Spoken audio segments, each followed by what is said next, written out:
नमस्कार साथियों।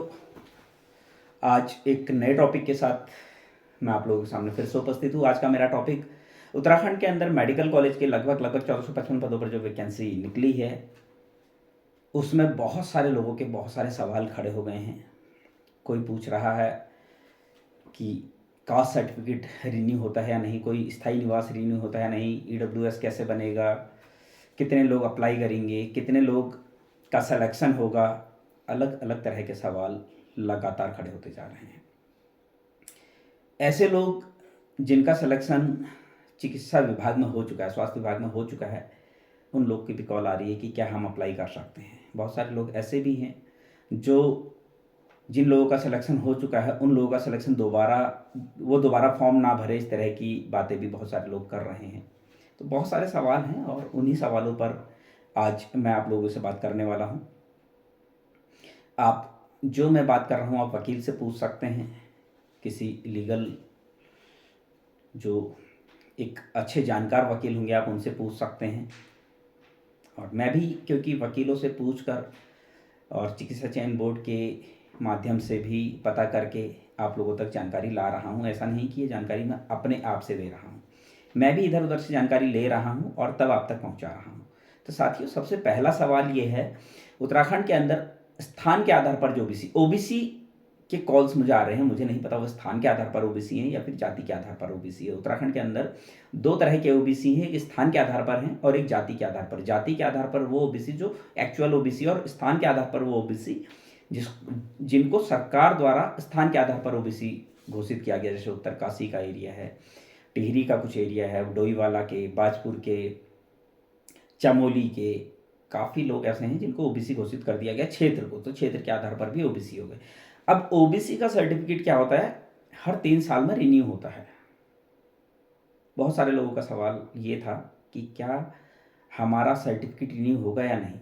तो मैं आप लोगों को बताना चाहता हूँ, ओबीसी जो स्थान के आधार पर हैं उनका जो स्थायी निवास है उसमें लिखा होता है साफ साफ 3 साल के बाद वो रिन्यू होता है।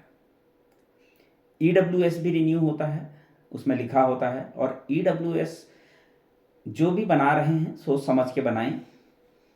ऐसे लोग भी ईडब्ल्यूएस बना रहे हैं जिनके पास प्रॉपर्टी बहुत ज़्यादा है और गलत तरीके से बना रहे हैं, तो ऐसे लोग सचेत रहें। ऐसे लोगों के ऊपर इंक्वायरी होगी और आज नहीं तो कल उन्होंने फंसना है। अभी इंक्वायरी के लिए काफ़ी लोग एक्टिव हो चुके हैं जो ईडब्ल्यूएस के ऊपर केस करना चाह रहे हैं और लगातार वो आरटीआई सब कुछ कर रहे हैं, आरटीआई भी लगा रहे हैं। तो ऐसे लोग थोड़ा सचेत रहें, सतर्क रहें कि फर्जी ईडब्ल्यूएस नहीं बनाना है।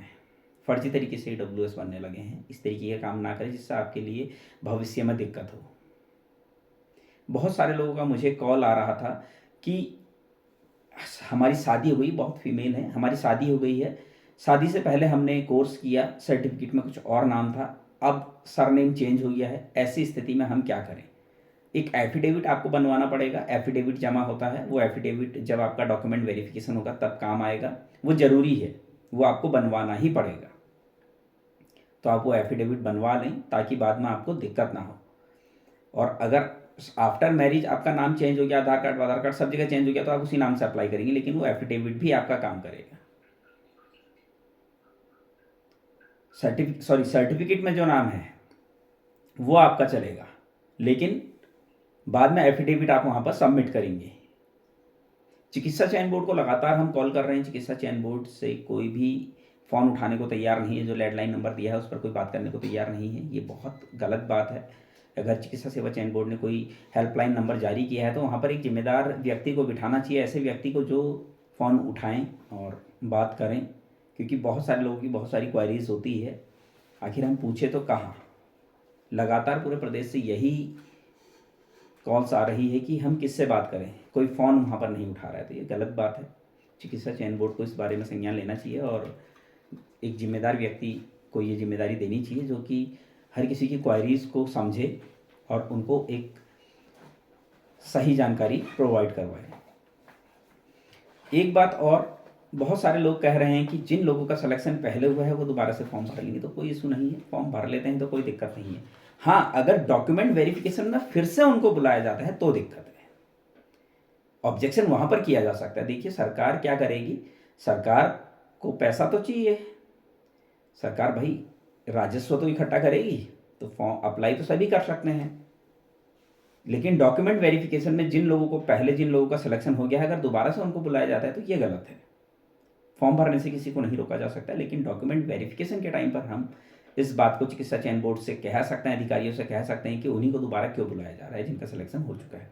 वहां पर ऑब्जेक्शन किया जा सकता है और सेलेक्शन फॉर्म भर सकते हैं। बाद में उनकी मर्जी है, वो मेडिकल कॉलेज में जाते हैं या स्वास्थ्य विभाग में जाते हैं। ऐसा नहीं है कि उनको फॉर्म भरने से रोक दिया जाएगा तो उनका डॉक्यूमेंट वेरिफिकेशन रोक दिया जाएगा तो उनको बांध देंगे। बांध नहीं सकते हम किसी को। जरूरी नहीं कि वो स्वास्थ्य विभाग ज्वाइन करे। बहुत सारे ऐसे लोग हैं जो नहीं ज्वाइन करना चाहेंगे, तो उनको हम नहीं रोक सकते, वो मेडिकल कॉलेज ज्वाइन कर सकते हैं, इसमें कोई ऑब्जेक्शन नहीं कर सकता है। बहुत सारे लोग ये कह रहे हैं कि जितने भी 1455 पदों पर जो पुराने लोग हैं वो आवेदन ना करें। मैं आपको अभी फिर से बताना चाहता हूँ, आवेदन कर सकते हैं। ट्यूटर के पदों पर भी बहुत सारे लोग आवेदन कर रहे होंगे, और आवेदन करने से आप किसी को रोक नहीं सकते, लेकिन ज्वाइनिंग तो एक ही जगह होगी ना, ये समझने की बात है। ज्वाइन तो बंदा एक ही जगह करेगा। और आपको लगता है कि अगर कुछ सीटें बेकार हो जाएंगी, सीटें बेकार नहीं होंगी। अभी आपने 1 से 1.5 महीना पहले एक गवर्नमेंट का एक जीओ आया है कि 1 साल तक वेटिंग निकालेंगे, कोई भी पदों को रिक्त नहीं रखा जाएगा। तो ये बहुत अच्छा, मैंने उस टाइम पर भी कहा था, सरकार का बहुत अच्छा डिसीजन है।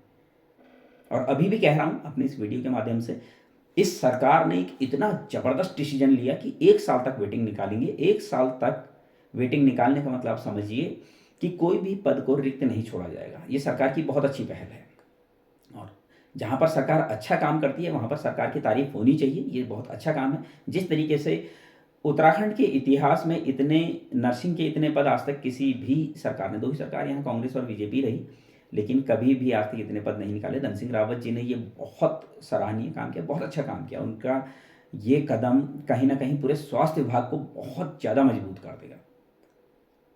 बहुत ही बड़ा ये डिसीजन रहा, और मुझे नहीं लगता है कि इतना बड़ा डिसीजन उत्तराखंड के इतिहास में आज तक किसी ने लिया होगा जितना बड़ा डिसीजन धन सिंह रावत जी ने लिया। और एलिंग वेलफेयर नर्सेज फाउंडेशन की तरफ से मैं धन सिंह रावत जी का, जो हमारे स्वास्थ्य मंत्री हैं, उनका धन्यवाद करना चाहूँगा कि उन्होंने इतनी बड़ी संख्या में पदों को निकाला, इतनी बड़ी संख्या में विज्ञप्ति जारी की, चाहे वो मेडिकल कॉलेज है, चाहे वो स्वास्थ्य विभाग है। और उनका ये कदम स्वास्थ्य विभाग को बहुत बड़ी मजबूती पैदा करेगा।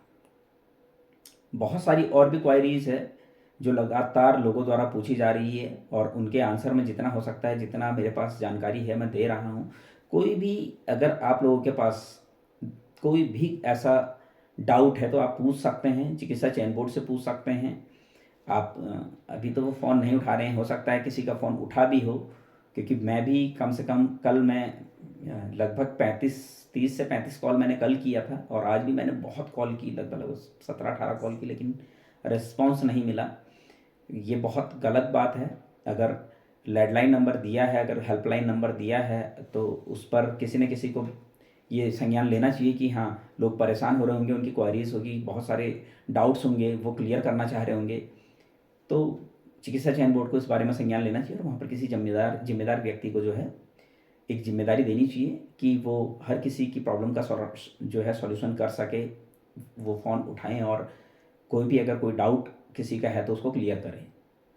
साथियों, मैं आगे भी आप लोगों के साथ जितनी भी मेरे पास जानकारी होगी शेयर करता रहूँगा। तब तक के लिए धन्यवाद।